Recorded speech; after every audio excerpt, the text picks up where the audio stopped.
Ces images amateurs, là, ce sont des images du lycée moderne d'Arras, ce matin.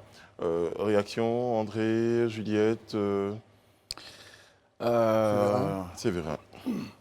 Merci de nous donner l'opportunité de parler de ce phénomène qui touche notre pays depuis déjà, je vais dire, 3 ans. 3 ans. Le phénomène des congés anticipés. Le phénomène des congés anticipés. Je me rappelle qu'il y a 2 ans de cela, du temps de l'ancienne ministre de l'Éducation nationale, les syndicats de Côte d'Ivoire de l'Éducation nationale s'étaient retrouvés au Centre national de matériel scientifique à Cocody-Saint-Jean. Ils avaient fait des propositions. À l'époque, je pense qu'il y avait un élève même qui avait été tué. Il y avait tout le monde réuni, la notabilité et tout ça.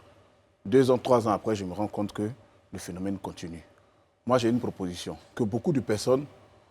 à laquelle beaucoup de personnes pensent pratiquement. Très bien. Voilà ce qu'on fait. On va garder cette proposition parce qu'on a une seconde phase qui est relative aux propositions. Mais okay. Déjà, le constat, réaction, Juliette. C'est tout simplement scandaleux. Moi, je n'arrive pas à comprendre ce phénomène. Et puis, on le sait, moi, c'est peut-être ça qui me dérange, c'est qu'on sait que ça va arriver. Chaque année, ça arrive. On ne prend aucune disposition et puis on s'étonne tous à la fin. Ah, les enfants encore, mais est-ce qu'on les a sensibilisés? Est-ce qu'on a pris des dispositions pour que ce phénomène n'arrive pas en décembre 2022? Je ne sais pas, sinon on va se retrouver sur ce plateau en train de reparler du même sujet en 2022. André, on a sur notre... Bon, je parlais déjà avec Martial, et après vous aurez la parole. Réaction face à ces images. Moi, j'avoue que j'ai été à la limite révolté de voir ces images. C'est choquant. Vraiment, je pense que... Je viens d'assister à une scène apocalyptique, parce que vous voyez, des jeunes gens qui normalement sont des apprenants, ils doivent aller à l'école pour apprendre, pour se donner de la connaissance, mais ils écoutent les connaissances et ils lapident les forces de défense. Et je pense que c'est vraiment une crise de valeurs, une perte des valeurs. Et vraiment, cela est condamnable. Mais je pense qu'il faut qu'on tire les conséquences de ce genre de scène. Et vraiment, on est tous responsables. Élisée Bologbeu, des élèves face à des policiers qui s'en prennent directement aux policiers, à jet de pierre, c'est toute l'autorité qui est bafouée selon vous? Oui, mais c'est l'État, c'est la République même qui est affectée, parce que les forces de l'ordre, c'est une symbolique de l'autorité même de l'État. C'est-à-dire que des élèves s'en prendre aux forces de l'ordre, c'est comme si ces élèves-là même étaient en train de toucher même la République dans son très fond. Donc ça, c'est scandaleux. Moi, j'ai vu, c'est ahurissant. Mais moi, je dis une chose. Il faut que force reste à la loi. C'est-à-dire qu'on ne va pas continuer impunément chaque fois de brandir comment dirais-je ça, des appels au respect des droits de l'homme, de ceci, de cela, et puis rien n'est fait derrière et on voit la République en train de partir en déliquescence, c'est pas possible. Et puis ça, c'est encore une défiance même à l'État, dans ce sens que le mercredi, le porte-parole du gouvernement, lors du point de presse du Conseil des ministres, disait que tous ceux qui s'adonneraient à ce genre d'actes-là vont subir la rigueur de la loi, soit les sanctions disciplinaires, ou bien même des sanctions pénales si d'aventure les actes sont allés jusqu'à un certain niveau.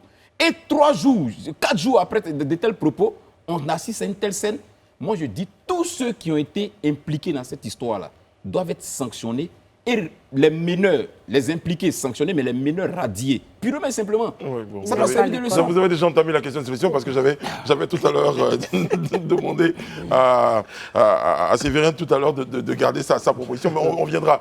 André, nous avons reçu ici les parents d'élèves sur ce plateau, les responsables de la FESI, des syndicats, tout le monde, on a sensibilisé, on fait les choses, mais quand on voit ce qui se passe encore, j'ai l'impression qu'on prêche pour... Non, quand on voit ça, on se dit simplement que le mal est profond. Le mal de l'école n'est pas quelque chose qui relève juste des moyens, comme il a dit, et ça, c'est Martial qui l'a soulevé. On a un problème de valeur, c'est-à-dire que des gamins comme ça lancent des pierres.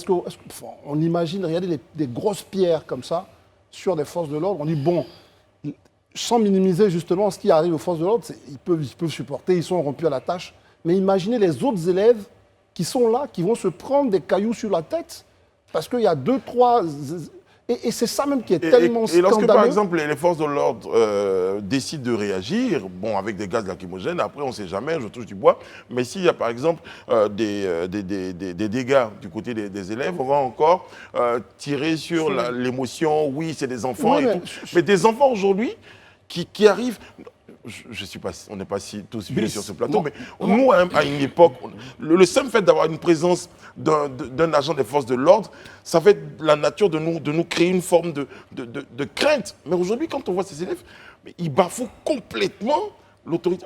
Je ne sais pas, j'en perds les mots. Je vais rebondir dessus, Brice, ce que tu dis, c'est symptomatique. Ça veut dire que ça nous amène à comprendre aujourd'hui l'impact de vouloir faire du copier-coller de tout ce qu'on voit en Occident. Tout à fait. Moi, je suis convaincu que ça, c'est la résultante de tout ce qu'on nous a servi jusqu'à présent. Il ne faut pas qu'on touche aux enfants, il ne faut pas qu'on interpelle ceci, il faut respecter tel droit. Mais est-ce que éduquer un enfant ou bien sanctionner un enfant, ce n'est pas respecter ses droits? Non, pas du tout.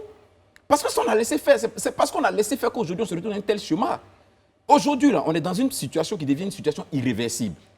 Parce que là, comment des jeunes gamins comme ça, regardez comment ils sont à peine à l'adolescence, qui s'en prennent de façon violente.